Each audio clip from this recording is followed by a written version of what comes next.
You can tell a lot about how someone feels about themselves without hearing a single word. It's in the way they stand, the way they move, the way they hold their own presence. Body language speaks volumes, and when self-esteem is low, the body often broadcasts it before the mind can explain it. In this video, we're going to uncover the hidden, often misunderstood signs of low self-esteem, not in what people say, but in how they show up physically, in their posture, gestures, eye contact, and overall energy. Whether it's for your own growth or to better understand someone you care about, learning these cues can be the first step toward deeper empathy and lasting confidence. What is self-esteem? Let's start by understanding what we mean by self-esteem. Self-esteem isn't arrogance. It's not loud confidence or being the center of attention. It's the inner sense of worthiness, how you value yourself at your core, even when no one is watching. People with healthy self-esteem feel grounded in their value, even when they fail, struggle, or feel uncertain. On the flip side, low self-esteem isn't always obvious. It's not just someone saying, "I hate myself." It can be subtle, silent, and often masked by politeness, overachievement, or self-deprecating humor. But the body knows, and the body shows it. One of the most common signs of low self-esteem in body language is collapsed posture, slouched shoulders, a curved spine, or a downward tilt of the head. This isn't just about tiredness. It's about a subconscious attempt to take up less space in the world. When someone feels unworthy or ashamed, their body reflects that inward focus. It's as if they're trying to fold into themselves, to be smaller, quieter, less visible. People who carry this posture often do so unconsciously. It becomes habitual, a physical manifestation of feeling undeserving or less than. There are cultural differences when it comes to posture, so it's important to rule out that first. The eyes are often called the window to the soul, and avoiding eye contact can be one of the clearest signs of low self-worth. When someone struggles with self-esteem, it can feel incredibly vulnerable to be seen. Holding eye contact might feel confrontational or anxiety-inducing. Instead, their gaze may drift downward, to the floor, or away from faces altogether. This isn't rudeness, it's protection. A person with low self-esteem might fear that if someone looks too closely, they'll see all the perceived flaws. Avoiding eye contact becomes a shield, but it also sends a signal of insecurity, even when they're trying hard to hide it. Again, some cultures perceive eye contact to be a sign of disrespect, so be sure to rule this out first. Next is nervous gestures and fidgeting. When people feel uncomfortable in their own skin, it often shows up in micro-behaviors, those tiny, repetitive movements that reveal internal tension. Think of wringing hands, rubbing the neck, tapping feet, twisting jewelry, or playing with sleeves. These gestures are self-soothing, little ways the body tries to calm itself in a moment of discomfort or doubt.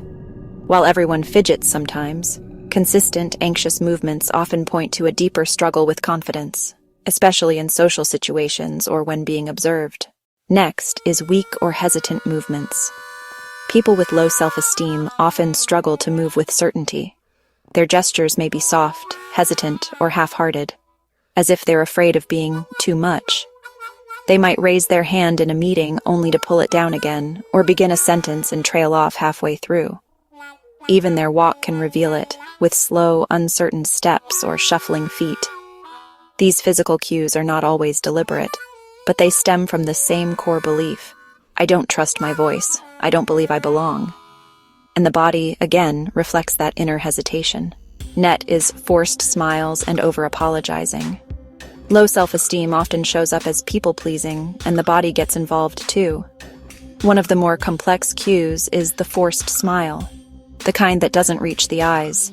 It's often used as a defense mechanism, a way to avoid conflict or rejection. The person may laugh at things that aren't funny, agree when they don't want to, or apologize repeatedly, even when they've done nothing wrong. Their voice may sound soft, almost uncertain. Their laugh may seem rehearsed. All of these are efforts to be liked, to not cause trouble, and to secure a fragile sense of belonging through compliance. Next, body placement, sitting at the edge. Another subtle sign is how and where someone places their body in a room. People with low self-esteem may sit at the edge of a chair rather than settling in. They might lean away from groups, hover near doorways, or keep their arms crossed tightly in front of them. These positions signal a lack of psychological safety. Instead of grounding themselves in the moment, their posture says, "I'm not sure I'm welcome here," or "I don't want to take up too much space." It's a quiet withdrawal, one that may not be noticed, but is always felt. Another Aya low-tone voice and short breaths. Even your voice and breathing carry messages about your self-esteem. When someone feels small, their voice may become soft, monotone, or shaky. They may speak less or default to filler words like just, maybe, or I'm not sure. Their sentences might rise at the end, like a question, even when they're making a statement. On a physiological level, low self-esteem can create shallow breathing patterns, especially under stress. When your body is stuck in a subtle state of anxiety, your breath becomes high and rapid, signaling tension, not ease. Why this matters and what you can do.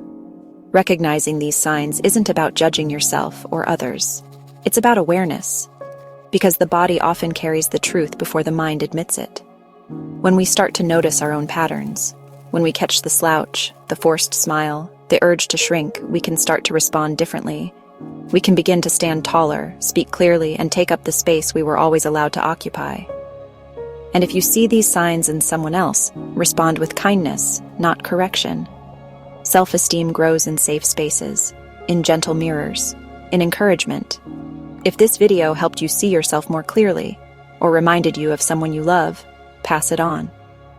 Because the journey to self-worth doesn't start in your head, it starts in your body. Don't forget to like, subscribe, and please be sure to check out our other mental health education videos.